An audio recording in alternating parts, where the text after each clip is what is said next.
Hey guys, what's up? It's me, David. Sorry I've been gone away for a bit. I'm just trying to survive this heat wave. You know what I mean? Like every day, I'm just struggling. It's so hot here. It's just like, ugh. I have a few scripts ready for videos, but like I don't know why I don't want to record in front of the camera. But you know what? We gotta keep pushing. So what we're doing today, we're pushing. So yeah, we got a new video out. New video out. We're putting a new video out. There's no we. Let's get to it. Today's video is about the job market and how it's so difficult to find a job nowadays. So have you ever, like, for example, sent hundreds of applications out and heard nothing? And like not even, someone wants to have an interview with you or whatever, like no response. You know what I mean? There were times where I sent an application out. I think I sent an application out once. This was a few weeks ago. And I think within like 5 or 10 minutes, it might have been 50 minutes, I already got the rejection email. It's tough.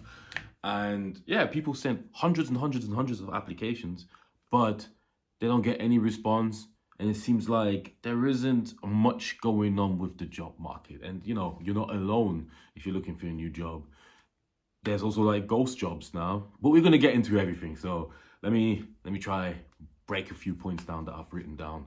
As I said, this is not a new phenomenon like that, or it's not something that is exclusive to just you.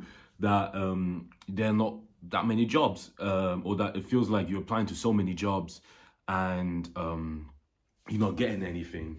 From what I'm seeing with research is that the entry position is slowly disappearing. This is one of the, so entry job would be normally something like, imagine when you graduate and there's an entry position or someone who hasn't got as many skills. I think in places like the US, the entry job requires 2 to 5 years experience now. And this is also common in Europe, where even the entry position, it's kind of phasing out. And why that is an issue is because it means there's way more competition within the job market or a specific role, because normally you start from zero and go all the way up, but now you kind of have to start from 2 or 3 depending where you are. Let's say if it's out of 10, right? So if you already have to start by 3 or 4, you're already competing with people who might have way more experience than you, or yeah, it's just chopped, right? It's like super chopped. In Germany last year, junior tech roles have been down by 35 to 40%. So as I said, the junior, the tech, the junior and the entry roles, they are going down. So people are not companies are not investing so much for like new talent. And it goes even deeper. So I have some notes here I'm gonna read. It says application overload. So that's what I titled it. It says UK graduate roles average 140 application each, a 59% rise since last year. I'm going to put a report here as well. And then it says in Germany, one computer science job seeker reported 150 applications, 5 interviews, then get ghosted by all of them.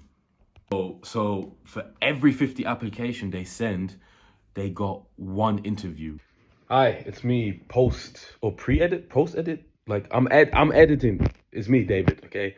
And I got the maths wrong, okay? I don't know what I was thinking about saying, oh, he had 150, or day, sorry, had 150, sent 150 applications and I had 5 interviews. So the maths is 30, okay? It's 30. For every 30 applications the person sends, they get 1 interview.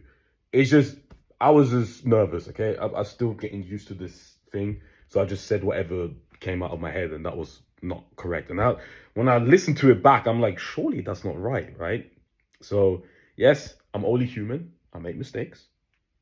And I hope you can forgive me for that. So yeah, back to the video, which I think is somewhat moderate. You know what I mean? Like I have different experience. I also have a note that one applicant in the UK sent 1,219 applications before landing a job. So and I feel like the number is going higher and higher and higher. And The one reason what I've noticed for this becoming more frequent is we already spoke about the entry level position, like kind of phasing out and disappearing. But another one, which I didn't know about since end of last year, beginning of this year, which I'm kind of shocked to find about. So it's the thing that I'm going to talk about is ghost jobs. So ghost jobs. So around 35% in the UK, jobs that you see online are non-existent or already positions that's been filled, and around 21 to 36% globally. What that means is companies put out job listings for jobs that don't exist or have already been filled for data collection, basically. Some people say it's to make the employees work harder. So if I'm an employee at said company, let's say, I don't know, company A, and company A puts out, I make photocopies. So my job is the photocopier, right? And now I go home and I see a job listing for company A doing photocopier. It's kind of to put pressure on all the people in the photo, even though they have no intentions of replacing me. It's just like it's like, how do you say, it's like an empty threat in some sort of way. It's also like to collect data. A lot of times it's to how can I say, I'm freestyling this, how can I say, it's to compare the market to your current employees. So if there is better talent out there, you can look at it by the people who apply and then compare it to the people that you already have. And then if you say, this is not what it is, then you can just scrap it. And the reason why ghost jobs are so, I think, why they're terrible is because you apply to them and a lot of time is the companies have no intentions of reaching out to you. It's basically just to compare the market, the job market, to the people that they already have, to, I guess put some fear into their employees and stuff. So with 35%, let's say the number's 35, right? Let's say 35%. Okay, let's round it up. Let's say 40%. Let's say 40% of the jobs are ghost jobs. So now, when you apply for 100 jobs, 40 of them are fake, and the other 60 of them, you have to compete against other people who might be more experienced than you, or whatever circumstances that they are. And I think that already puts someone at an unfair advantage, because now you're genuinely looking for a job, and it's like, these jobs don't exist. You know what I mean? So you're never gonna hear from them, or they might just sometimes they just reject you, but you were never an interest to begin with. And I think that's kind of messed up in a way. And especially in this economy, people looking for work and want to work. Why put out fake job openings? It's very demoralizing, because that's how people get burnt out from just applying to jobs. I have found out that finding a job and applying to jobs is almost a full-time job. You know what I mean? Like you you tailor your application to each job listing. You look what suits you best, all of this, and then you send out this application, maybe with like a cover letter or something like that. You do it, everything, you send it, just for them to never hit you back, or just for them to sit you with an automated response. Sorry, can't take you. It's a bit messed up. And then now it's just like, it messes with your head, you know what I mean? As I said, people have thousands and thousands and thousands of applications just to land an interview, not even get the job, an interview. And I think that's just messed up. And one of the reasons for this is AI. You know what I mean? A lot of, let me read my notes again. Firms replacing junior roles with AI agents.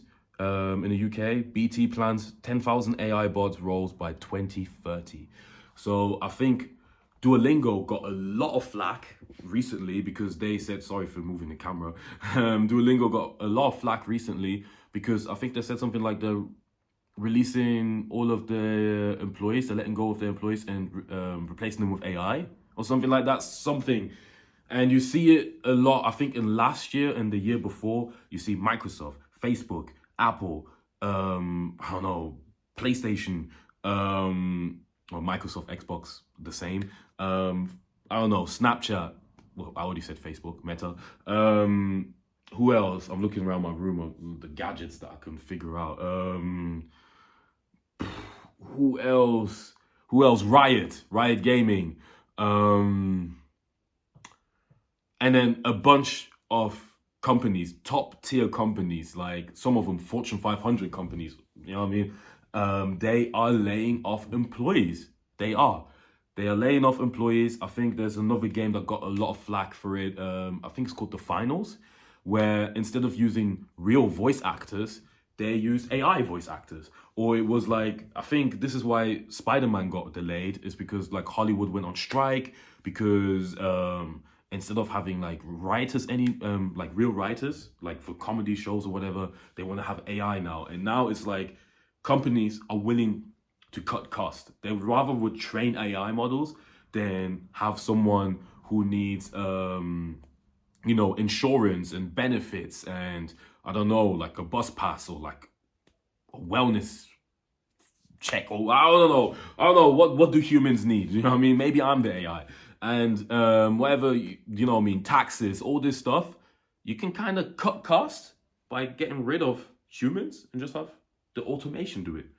And I think that's kind of messed up because now companies, it's just about making the most money and maybe there should be some sort of stop to that.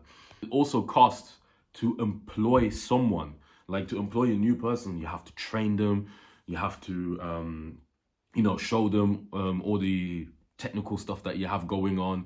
And that sometimes can cost a lot of money. Yes. And sorry, my alarm went off, so I got cut off. So it can cost a lot of money, and instead of having that money invested in one person who can maybe do one job or maybe 3 jobs at max, why not invest it into AI and they can take the task of 5 people and do it itself? You know what I mean? And I think it's kind of messed up. I kind of get it. I understand it. But at the same time, I still think it's messed up. You know what I mean? So it's scary, especially with the times that we have where, Instagram, TikTok, everything is basically automated online, that now we have to, but now because a lot of physical things are kind of not there anymore. Like I mentioned in one of my videos, we used to have CDs. Now everything is on, the Apple Music and Spotify. You can have AI make you a playlist. You know what I mean? You can have AI be your DJ for your wedding and all of that. And I think that is something that we just have to get used to a little bit. Yes, AI is cool. You know what I mean? I use ChatGPT, Google Gemini. I think it's cool. But at the same time, it's just like if it's making like average folk like me and you make it harder to find jobs, or you have to worry about AI taking your job. I don't know what people do, right? The person that might be watching this is like a heart surgeon, okay? Like maybe your job is guaranteed. Maybe it is, maybe it isn't. I don't know. But for me, I just think it's a little bit, it's something.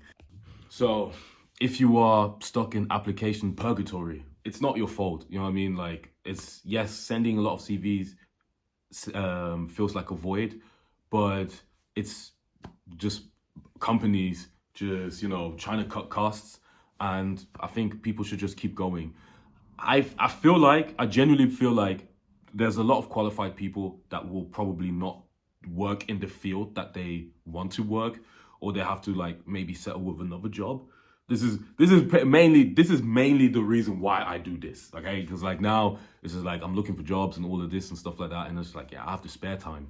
Why not take a crack at YouTube? But if there's anyone who has some sort of a lead to jobs, I don't know, if you are the head recruiter at Google or something like that, please hit me up. Or if you have any jobs in China. I love China. I love Shanghai. All right, Shanghai and Shenzhen. Let me know. Hit me up. I do data science. I'm good at Python. I can do a little bit of R. Any databases, SQL, no SQL. You know what I mean? Data visualization. I'm your man. I am. I feel like I'm a great fit in any office. Ask all of my past work colleagues. But what I'm saying is that's just a little rant. I think this video is probably one of my shorter ones. Hopefully I can get the next video out too. But that's what it is. If you are stuck in CV purgatory, or if you recently got a job, how long did it take you? And if you're looking for a job, how long have you been looking for a job? Otherwise, like, comment, subscribe. I hope the majority of people who are watching this have a job that they like, or have a job that they can, you know, manage and stuff like that. And if you haven't got one, keep pushing, and I hope you get there, right? I hope we can all get there, because times are tough. You know what I mean? Especially in Europe. I think in Germany, unemployment rate is very high right now. And as I said, even if someone is qualified, sometimes I feel like I'm competing against people with PhDs and stuff like that. I went to university, over 5 years of work experience. Shit is still tough. But again, as I said, keep your head up and like, comment, subscribe. See you at the next video.